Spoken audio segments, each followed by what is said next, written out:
mandaron en una cita que tenía, a ver si se encuentra aquí. Valenzuela Reyes Manuel. Pues creo que ni está tampoco. Es que me va a facilitar las cosas. Una mostachita de más. No está. Bueno, pues entonces les voy a compartir mi pantalla para ya dar fin a lo que nos queda del programa teórico. Y la siguiente clase, que es mañana, estaría libre para que sigan dando sus temas, para que sigan estudiando, y el jueves ya sería el examen.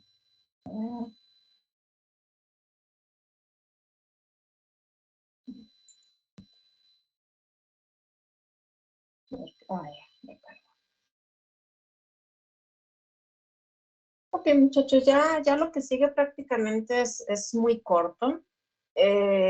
Hablamos un poquito de historia clínica, así ligeramente. Me imagino que ustedes ya tuvieron, mejor dicho, una asignatura en la cual revisan historia clínica. Si no la tienen, pues espero que ya pronto llegue esa asignatura, el cual les habla de la historia clínica que manejamos en la universidad, cómo hay que llenarla, cómo se ha conformado. ¿Vale? Entonces, ¿qué pasa con la historia clínica?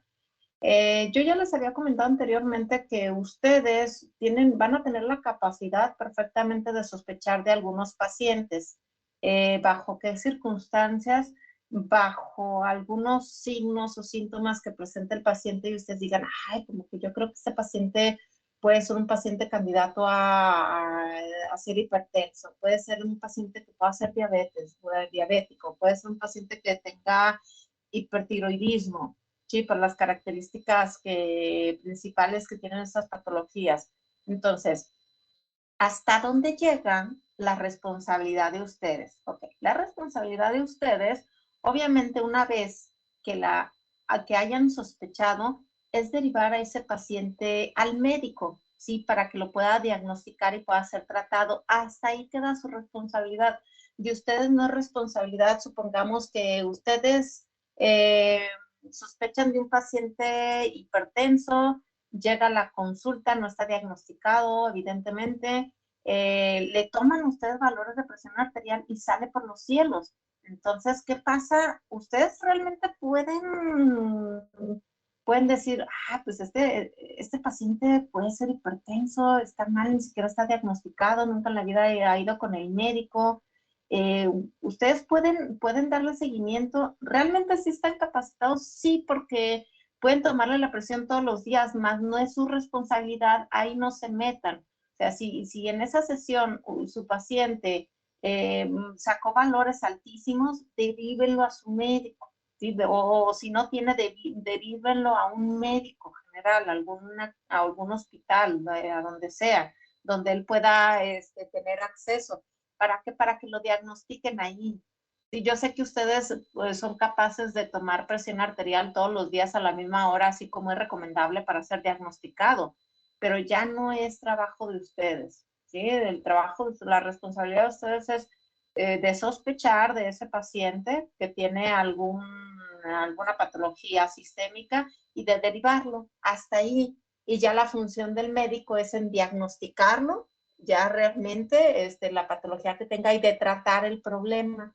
Esas es las responsabilidades que tiene cada uno de ustedes, ¿sale? Y si ustedes tienen un paciente con alguna patología y está tratado, pues entonces con las patologías que vimos anteriormente ya saben ustedes en cuál sí pueden tomar decisiones y en cuál definitivamente tienen que tomar autorización del médico tratante. ¿Sale? Ya hablamos de eso anteriormente. Entonces, ¿qué pasa? Ustedes, aún independientemente sospechen de un paciente o no que tenga alguna patología, ustedes están obligadísimos a realizar una historia clínica, ¿sí? Tanto historia clínica como historia médica en general. Entonces, ¿qué pasa? Pues para saber cómo van a manejar ustedes a sus pacientes y cómo adaptar bien un plan de tratamiento a ese paciente dependiendo su condición de salud. Tienen que hacer una historia clínica y una historia médica. prácticamente esto van a conjuntar la anamnesis o un interrogatorio, el cual les va a arrojar pruebas subjetivas y lo van a complementar con una exploración física, el cual les va a arrojar pruebas objetivas. ¿Sale? Eso es para llegar a conocer a nuestro paciente la situación real de salud. Entonces, ¿qué pasa?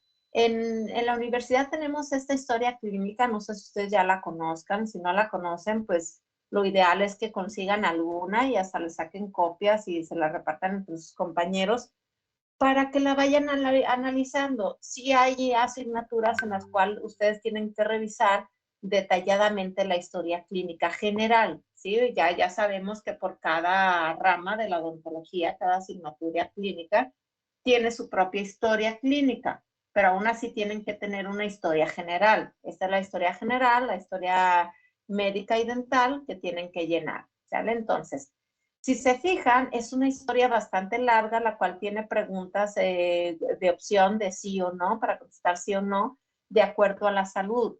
Entonces, yo que les había dicho en un inicio, por favor, nunca les den esa historia a los pacientes para que lo llenen en lo que ustedes se ocupan. Lo ideal es que ustedes directamente llenen la historia clínica junto con sus pacientes. Ustedes nada más le tienen que leer las preguntas para que el paciente pueda contestar si es sí o si es no, puesto que si las entregan, si se fijan, son muchas preguntas. Entonces va a llegar el momento que empiezan a leer el paciente. ¿Alergias? No.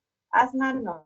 Todo no. Y ya les empieza a dar flojera de estar leyendo las preguntas y empiezan a poner no, todo no. Pero ni siquiera saben ni qué es lo que les está preguntando porque ya ni lo leen. Entonces ellos empiezan a tachar no, todo como en automático y realmente no están diciendo la verdad. ¿Por qué? Porque ni siquiera están leyendo las preguntas. Entonces, ¿qué pasa aquí? Que ustedes, lo ideal es que ustedes les estén leyendo las preguntas y si hay alguna pregunta que no entienda, entonces ustedes le tendrán que explicar al paciente. Ahora, si hay algo de que ustedes sospechen, por ejemplo, usted es hipertenso, y el paciente inmediatamente dice no.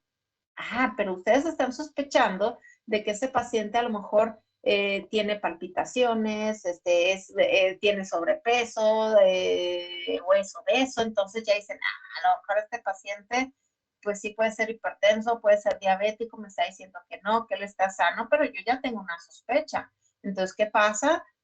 A ustedes, a ese paciente hay que tomarle presión arterial y ahí ya van a tener como que un resultado, una prueba, la cual ustedes ya ahora sí pueden confirmar sus sospechas o no. Digo, no necesariamente por un solo resultado de presión arterial pueden diagnosticar a un paciente, no, pero pueden sospechar más de ese paciente.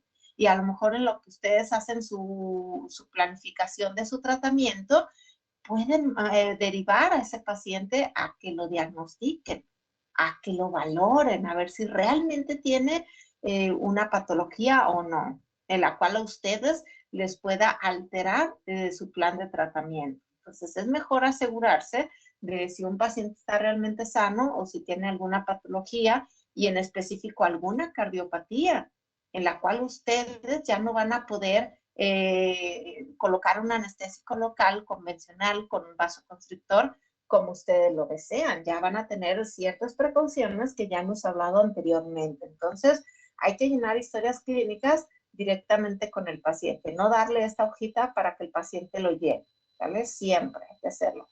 Y yo les dije, pues vamos a complementar nuestra historia clínica con un examen físico. El examen físico nos va a proporcionar prácticamente resultados objetivos.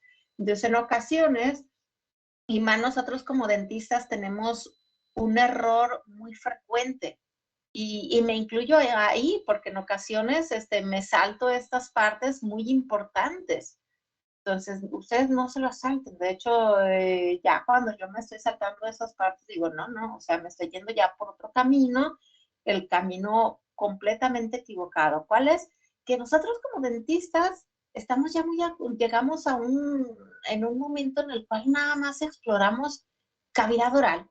Y si mucho, a lo mejor la cara, ¿sí? Si hay alguna simetría facial o no, pero no observamos. hay que darnos el tiempo suficiente para observar. Y si tenemos sospechas de alguna otra patología, irnos más allá de cavidad oral y cara. Tenemos, por ejemplo, coloración de piel en general o manos. Las manos también nos dicen muchas cosas, ¿vale? Entonces hay que completar esa exploración física a irnos un poquito más allá de cavidad oral. Que llega el momento, les digo, que cuando mucho, a lo mejor llegamos a checar cara, o a checar articulación temporomandibular, porque nos enseñaron a revisar articulación temporomandibular. Pero nos olvidamos del cuello y pues de las manos no se diga, porque como nosotros no atendemos manos, decimos que nosotros no checamos manos. Pero las manos nos dicen muchas cosas de las cuales nosotros podemos sospechar de muchas patologías. Entonces, ¿en qué hay que fijarnos? De preferencia, primero que nada nos vamos en la piel, pero en general, ¿sí? Por ejemplo, piel, manos cianóticas, ¿sí? Les digo, las manos les van a decir muchísimas cosas. Cuando tenemos estas coloraciones así un poquito azuladas, un poquito hasta que se tornan un poquito hasta moradas, quiere decir que tenemos una cianosis y eso nos puede dar sospechas de una patología cardíaca, de cualquier cardiopatía. Y más si no está atendido ese paciente, si no está diagnosticado, aquí nosotros podemos sospechar. Obviamente hay que verificar por qué tiene estas coloraciones. Si el paciente de la nada tiene estas coloraciones, presentó estas coloraciones, entonces ya aquí nosotros podemos identificar que tiene cualquier cardiopatía y podemos mandar al médico antes de tocar a este paciente. Entonces, evidentemente descartamos que este paciente se haya manchado con tinta sus huellas dactilares, ¿vale? Pero las manos siempre nos arrojan resultados sumamente importantes y manos es lo que menos vemos. Entonces hay que acostumbrarnos a que nos muestren las manos, los pacientes. Palidez quiere decir que un paciente puede estar anémico, puede decir que pues también obviamente no nada más, no necesariamente quiere decir que está anémico un paciente cuando está pálido. En ocasiones pacientes que tienen mucho temor, ¿qué pasa? Que se ponen pálidos, ¿sí? Porque tienen mucho miedo al dentista y tienen mucho miedo de siquiera sentarse en la unidad dental. ¿Y qué va a pasar una vez que los ven pálidos por temor?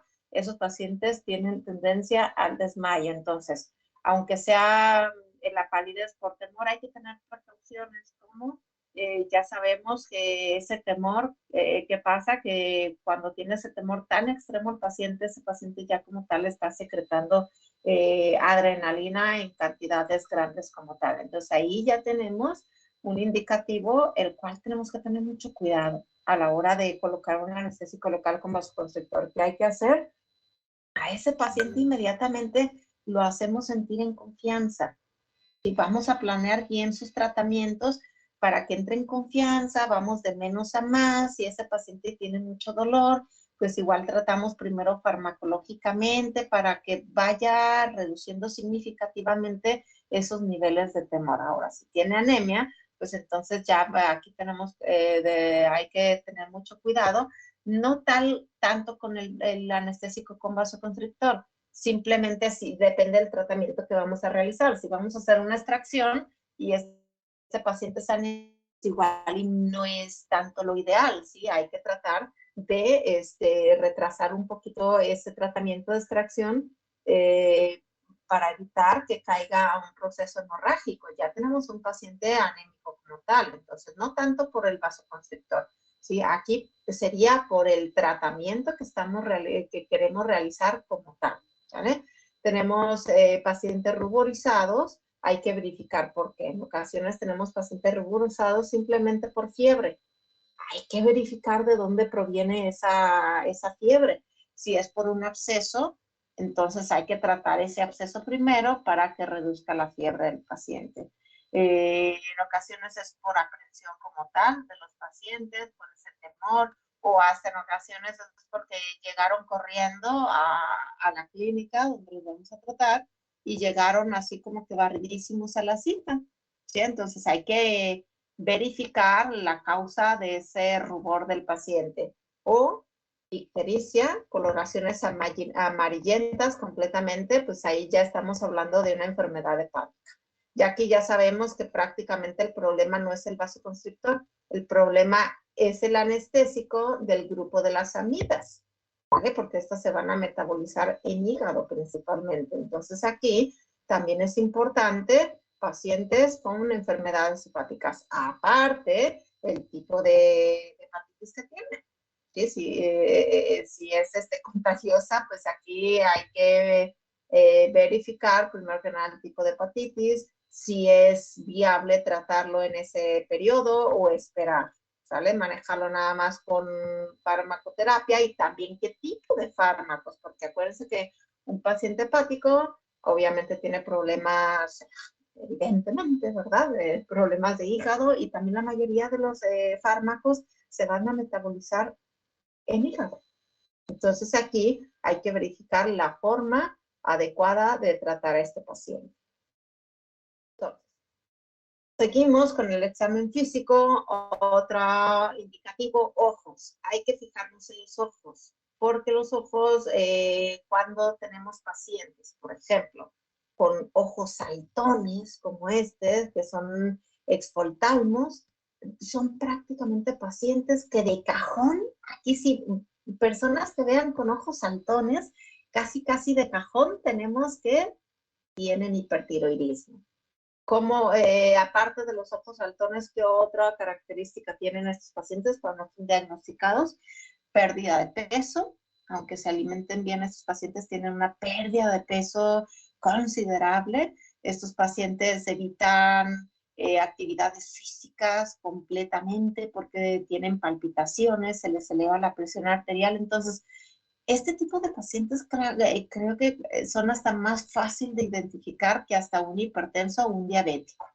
Es muy fácil identificarlos. Entonces, juntamos todas estas características, todos estos signos y síntomas y prácticamente ya tenemos casi este diagnóstico, un 99.9 seguro que nosotros, que ese paciente tiene hipertiroidismo. ¿Y qué vamos a hacer? Pues realmente no lo vamos a diagnosticar. Es simplemente un paciente sospechoso. ¿Sí? Entonces hay que derivarlo al médico para que lo diagnostiquen y lo traten, ¿vale?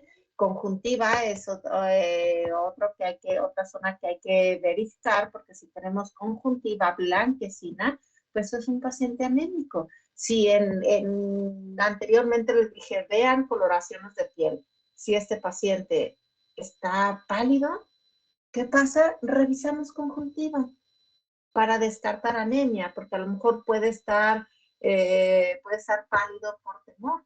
Pero si checamos conjuntiva, pacientes que están pálidos por temor, conjuntiva debería estar enrojecida.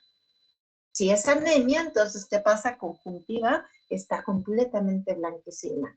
Y ahí, ¿qué es lo que nos va a bloquear? Prácticamente algunos tratamientos, como lo son cualquier extracción, cualquier proceso quirúrgico, algún raspado y alisado, cualquier cosa que tenga que ver con sangrados, que nosotros podamos provocar un sangrado, entonces ahí ya estarían contraindicados completamente, al menos en ese momento. Hay que derivar al médico para que controle ese paciente y entonces ahora sí nosotros podemos tratar. Ya habíamos hablado, pacientes con ictericia, hasta en conjuntiva también, son pacientes con una enfermedad hepática. Creo que estos pacientes también son muy fácil de identificar. Pacientes amarillentos, pacientes con alguna enfermedad hepática. Manos, también les había dicho, un aspecto muy importante que hay que observar. Tenemos temblor.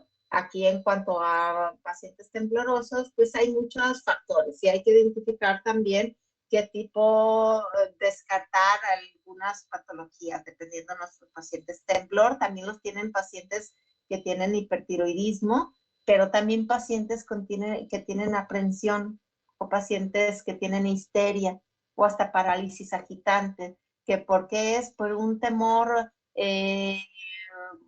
intenso, un temor muy agrandado, en ocasiones los pacientes se paralizan, pero dentro de esa parálisis empiezan a temblar y empiezan a temblar de manera incontrolable. Entonces aquí también hay que tener cuidado con esos pacientes. ¿Por qué? Porque acuérdense que yo les dije, pacientes que tienen mucho temor, pues son pacientes que están secretando adrenalina en grandes cantidades. Si nosotros llegamos con una necesidad con vasoconstrictor, estamos aumentando esa adrenalina, esa concentración, y por tanto tenemos pacientes que podemos tener una sobredosis. Pacientes epilépticos también es característica del temblor en aumento, o pacientes mayores de edad. ¿Sí? Si tenemos un paciente mayor de edad, no quiere decir que tenga alguna de estas cardiopatías, que ya sabemos que pacientes con mayores de edad, pues en ocasiones no están sanos completamente, ¿sí? Eso ya es harina de otro costal, y hay que verificar el estado de salud en general de este paciente. Y los dedos, por ejemplo, dedos en forma de palillo de tambor, si se fijan, estos pequeños, estos nudillos que presentan los dedos, generalmente son por enfermedades cardiopulmonares. Bien, también volvemos otra vez al lecho unguial cianótico, también estos tonos azulados o moraditos, pues quiere decir que tienen una enfermedad cardíaca, así como las huellas dactilares o el lecho unguial cianótico nos arroja prácticamente igual a una enfermedad cardíaca. Y es por eso la importancia de checar manos. ¿Ven? Cuello también es otra zona importante, que a lo mejor cuello, ¿qué pasa? Que en cuello nosotros estamos más acostumbrados a palpar, ¿sí? Para checar si hay algún aumento de volumen, alguna tumefacción, y ahí pues ya podemos sospechar de otras patologías. Pero tan acostumbrados estamos a palpar que nosotros prácticamente anulamos el observar. Y tenemos, por ejemplo, vena yugular distendida, prácticamente nos está arrojando una insuficiencia cardíaca. Entonces también hay que observar el cuello, no nada más palpar. Que a lo mejor dentro de la palpación llegamos a identificar esta distensión de la vena yugular, ¿sí? Pero en ocasiones estamos presionando tanto que se nos pasa desapercibida. ¿Sí? Entonces hay que palpar primero de manera ligera para identificar cualquier aumento de volumen, que cuando nosotros presionamos un poquito más se nos esconden estos aumentos de volumen. Entonces podemos ayudarnos tanto con la palpación, pero también no hay que dejar a un lado la observación. Y pues están los tobillos, pues aquí evidentemente no es en ocasiones incómodo observar. Aquí definitivamente tendríamos que preguntar al paciente si se le hinchan seguido los tobillos, si tiene venas varicosas. ¿Por qué? Porque ya en ocasiones es un indicativo de alguna insuficiencia cardíaca o algo, hasta alguna enfermedad renal, ¿vale? Frecuencias respiratorias, también hay que checarlas. ¿Por qué? Porque están asociadas con una insuficiencia cardíaca. Lo normal en un adulto es de 10 a 18 respiraciones por minuto, y lo normal en un niño es de 24 a 28 respiraciones por minuto.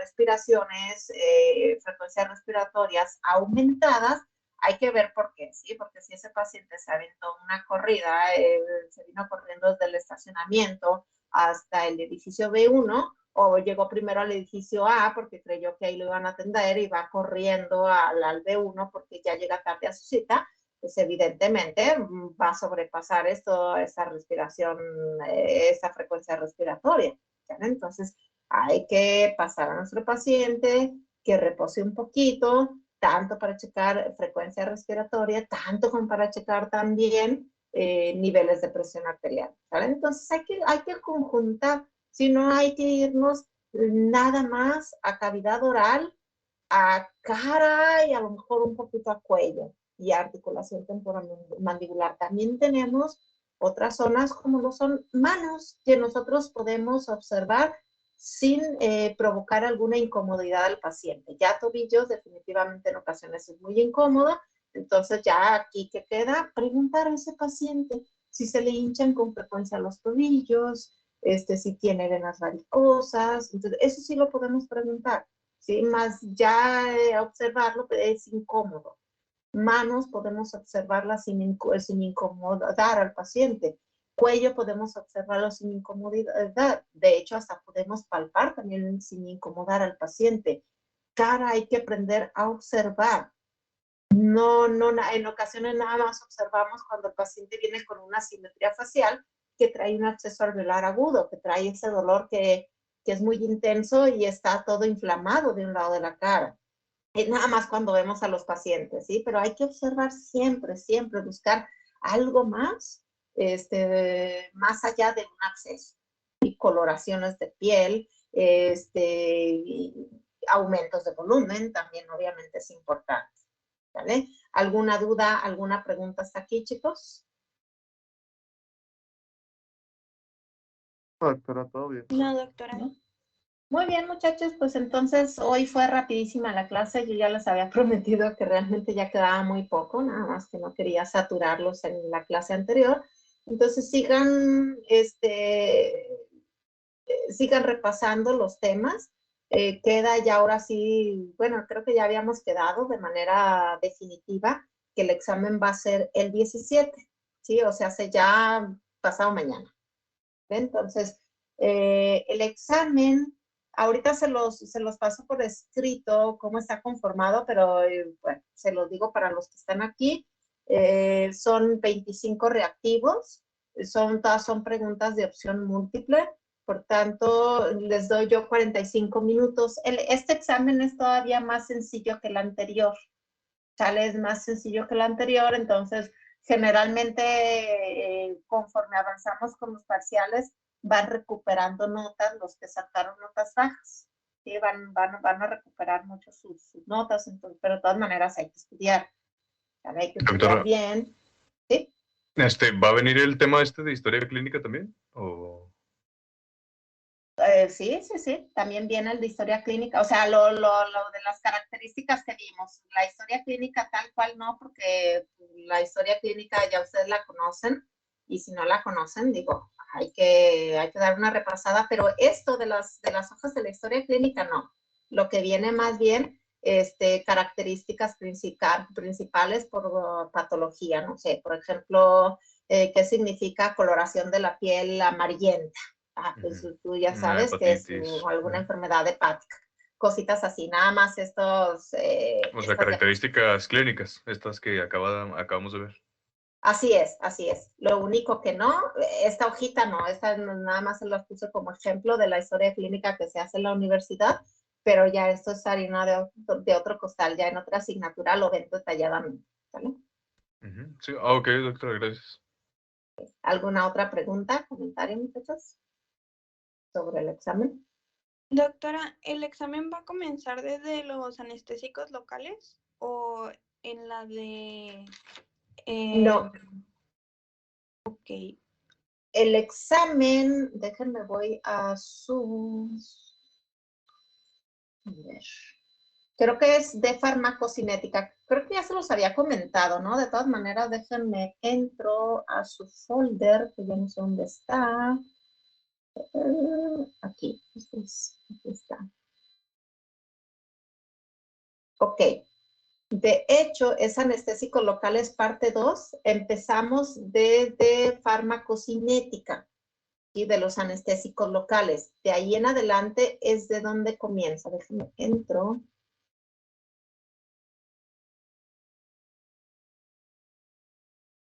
De aquí, farmacocinética de los anestésicos locales hasta lo último que vimos el día de hoy, ¿vale? Que fue desde donde vimos absorción, distribución, biotransformación y eliminación de los anestésicos locales.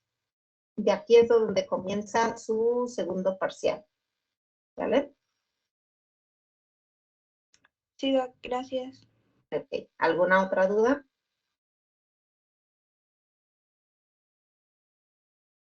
No, parece que no. Entonces, examen está programado ya para el jueves a las 12:30 para que se conecten con tiempo y verifiquen que esté en orden su dispositivo, que esté actualizado, que tengan que hacer lo que tengan que hacer y les dé tiempo para estar en el examen a la hora que salga el link. El link lo va a botar a las 12:30 y se cierra a la 1:15. ¿Sale? Igual para que tengan en cuenta, dosifiquen su tiempo. Les digo, este examen está más sencillo que el anterior, cada vez van a ir más sencillos.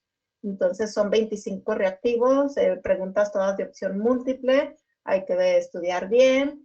¿Y qué más? ¿Qué más? Pues ya saben, mandarlo a tiempo el examen, no se esperen hasta el último minuto, porque igual, sí les puedo dar una segunda oportunidad, pero segundas oportunidades sí son más complicadas. En el primer parcial todos me presentaron su examen, entonces si no tuvieron problemas en el primer examen parcial, pues en el segundo menos. Ya saben de qué va, ¿sí? Y ya saben el tipo de preguntas que yo coloco, siempre son de opción múltiple.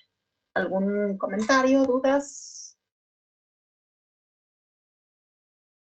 No, doctora, gracias. No, ¿verdad? Entonces, déjenme, paso lista.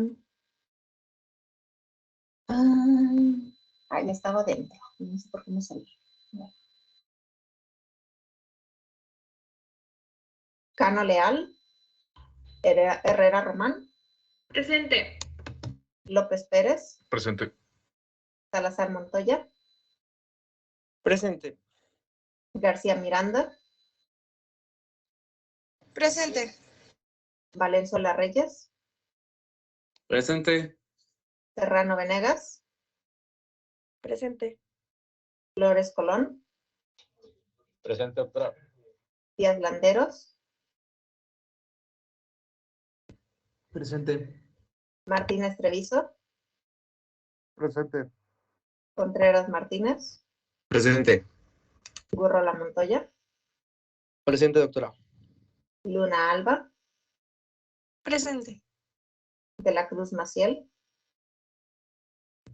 Presente. Martínez Reyes. Presente. Damasco García. Presente. Olivas Rivera. Presente. Villarreyes. Presente. Sandoval Mascorro.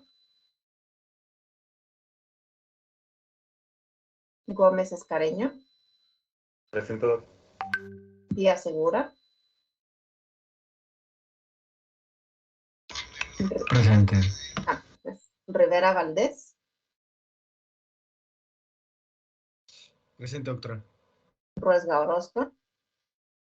Presente, doctora. Díaz Martínez. Sánchez Sánchez. Presente, buenas tardes. Buenas tardes. Ruiz Cardosa. Presente, buenas tardes. Buenas tardes. Robles Vázquez. Presente, doctora. Mora Pérez. Presente, doctora. Luna García. Presente, buenas tardes. Buenas tardes. Campoya Bustillos. Presente, doctora. Anchondo Luna. Presente, doctora. Medellín Payán. Presente, doctora. Sáenz Carvajal. Presente, doctora. Ponce Almazán. Corral Mendoza. Presente. Llegó Díaz Martínez. Carlos. Sandoval Mascorro. Dylan. Sí, doctora, presente, Sandoval. Perfecto. Bueno, registramos. Muy bien, muchachos, entonces quedamos así. El día de mañana no tenemos la clase, sigan estudiando. El jueves les va a votar el examen. Ya saben, cualquier cosa, cualquier duda que tengan, ya sea que la hagan en chat público, en chat privado, y voy a quedar al pendiente, ¿sí? Para aclararles todas sus dudas. Entonces, ya prácticamente después del examen, el tema que sigue es el del instrumental. Ya vamos a temas más simples cada vez que avanzamos. Y sería la próxima clase después del examen, pues el martes 22. A ustedes no les va a tocar puente conmigo, pero van a tener puente con otras asignaturas. Bueno, espero que tengan una bonita tarde. Y pues ya nos escuchamos más adelante, ¿sí? Que tengan una bonita semana y puente largo. Hasta luego, chicos. Bye bye. Gracias, doctora. Hasta luego, doctora.